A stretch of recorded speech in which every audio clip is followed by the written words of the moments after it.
पवार ठाकरेंचे लोक अन्नधान्य पुरवतात असं सदावर्तेंकडून असे आरोप करण्यात आलेत। कोर्टाबाहेर आंदोलक जमलेले आहेत। आंदोलनाबाबत सध्या सुनावणी सुरू आहे।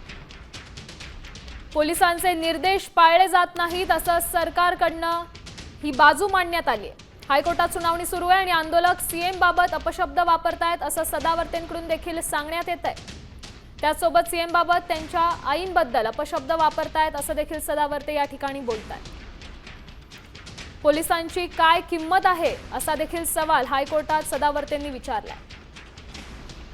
आंदोलकांनी सध्या मुंबईला खेळाचं मैदान बनवलंय अशी बाजू देखील सरकारकडून मांडण्यात येते। या संदर्भात अधिकची माहिती देत आहेत आपल्या प्रतिनिधी वैदेही काणेकर। वैदेही, काय सांगाल? हायकोर्टात सुनावणी सध्या सुरू आहेत, काय मुद्दे आहेत?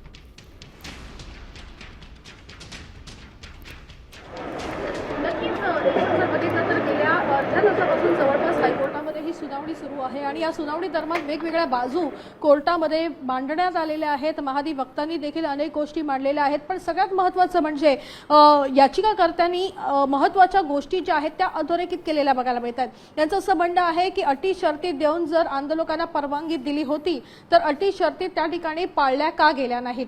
कारण ज्या पद्धतीनं अटी शर्ती दिलेल्या होत्या की शनिवार रविवारी आणि सुट्टीच्या दिवशी आंदोलन करता येणार नाही, 9 ते 6 ची वेळ ही आंदोलकांसाठी अपेक्षित आहे, सार्वजनिक ठिकाणी कुठल्याही पद्धतीचा हैदोस चालणार नाही, कुठेही मुंबईकरांना वेठीस धरायचं नाहीये। त्याचप्रमाणे 5000 केवळ आंदोलक जे आहेत ते त्या ठिकाणी येऊन आंदोलन करतील, केवळ 1,500 गाड्यांना त्या ठिकाणी परवानगी देण्याची अट देखील होती। मात्र या सगळ्या अटी ज्या आहेत त्या कुठेही पाळलेल्या नाहीयेत आणि आंदोलक दक्षिण मुंबईमध्ये अत्यंत महत्त्वाच्या आणि संवेदनशील असलेल्या अनेक महत्त्वाच्या ठिकाणी देखील असे सर्रासपणे फिरताना पाहायला मिळत आहेत। त्या ठिकाणी घोषणाबाजी देखील करताना बघायला मिळतात। त्याच्यामुळे निश्चितच कुठेतरी एक त्रास जो आहे तो चाकरमान्यांना आणि मुंबईकरांना होताना बघायला मिळत आहे। मुंबईमध्ये हे मुंबई खेळाचं मैदान त्या ठिकाणी केलं गेलं असल्याचं देखील या ठिकाणी नमूद करण्यात आलेलं आहे। त्याच्यामुळे एकूणच सगळ्या अटी शर्तींच्या मर्यादा त्या ठिकाणी ज्या आहेत त्या काढलेल्या बघायला मिळतात। मात्र जर अटी शर्ती पाळल्या गेल्या नाहीत तर मग जरांगे पाटील यांना नोटीस का बजावली नाही असा देखील महत्त्वाचा सवाल कोर्टानं त्या ठिकाणी उपस्थित केलेला बघायला मिळत आहे। त्याचप्रमाणे सदावर्ते यांनी देखील महत्त्वाच्या अनेक गोष्टींकडे कोर्टाचं लक्ष वेधलेलं बघायला मिळत आहे। सध्याची मुंबईची असलेली परिस्थिती आणि सीएसटीएम स्थानकाची असलेली परिस्थिती या संदर्भात त्यांनी अनेक फोटो व्हिडिओ जे आहेत ते कोर्टाकडे सबमिट केलेले बघायला मिळत आहेत। सीएसटीएम परिसर म्हणजेच एक संवेदनशील परिसर मानला जातो, कारण हेरिटेज परिसर आहे आणि त्या ठिकाणी 4 महत्त्वाची रुग्णालये आहेत, त्यांना मोठ्या प्रमाणात अडथळा निर्माण होत असल्याचं देखील त्यांनी त्या ठिकाणी स्पष्ट केलेलं आहे।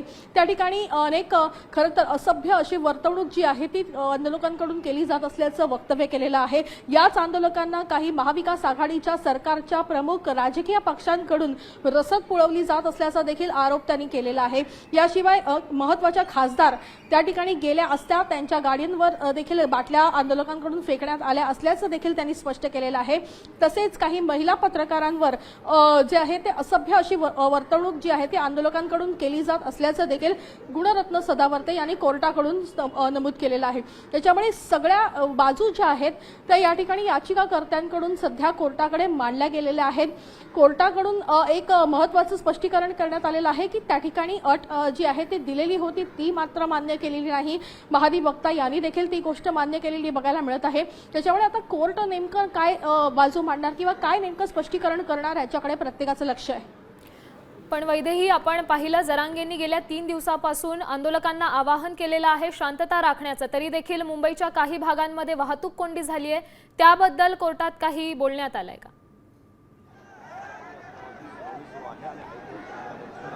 नक्कीच वाहतूक कोंडीचा प्रश्न जो आहे तो सध्या मोठ्या प्रमाणात ऐरणीवर आहे, कारण दक्षिण मुंबई हा अत्यंत महत्त्वाचा परिसर आहे। अनेक कार्यालये या ठिकाणी आहेत आणि आंदोलक ज्या पद्धतीने चौकांमध्ये रस्त्यांवर येऊन आंदोलन करताना पाहायला मिळतात, या ठिकाणी येऊन बैठका घेतात, त्या ठिकाणी झोपताना बघायला मिळतात। त्याच्यामुळे अर्थात वाहतुकीवर याचा मोठा परिणाम असलेला बघायला मिळत आहे।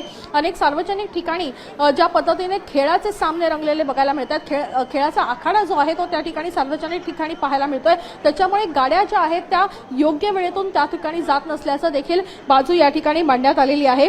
याशिवाय आणखीन एक महत्त्वाची गोष्ट म्हणजे शासकीय ठिकाणं जी आहेत ती सध्या मोठ्या प्रमाणात त्या ठिकाणी मोठ्या प्रमाणात पोलीस बंदोबस्त लावण्यात आलेला आहे. त्याच्यामुळे एक आंदोलकांची आंदोलन करण्याची पद्धत आणि त्यांनी ज्या अटी शर्ती दिलेल्या होत्या त्या अटी शर्ती मान्य न केल्यामुळं झालेली मुंबईची दशा या सगळ्या गोष्टीबाबत सध्या हायकोर्टामध्ये एकूणच स्पष्टीकरण सध्या करण्यात आलंय याचिकाकर्त्यांकडून.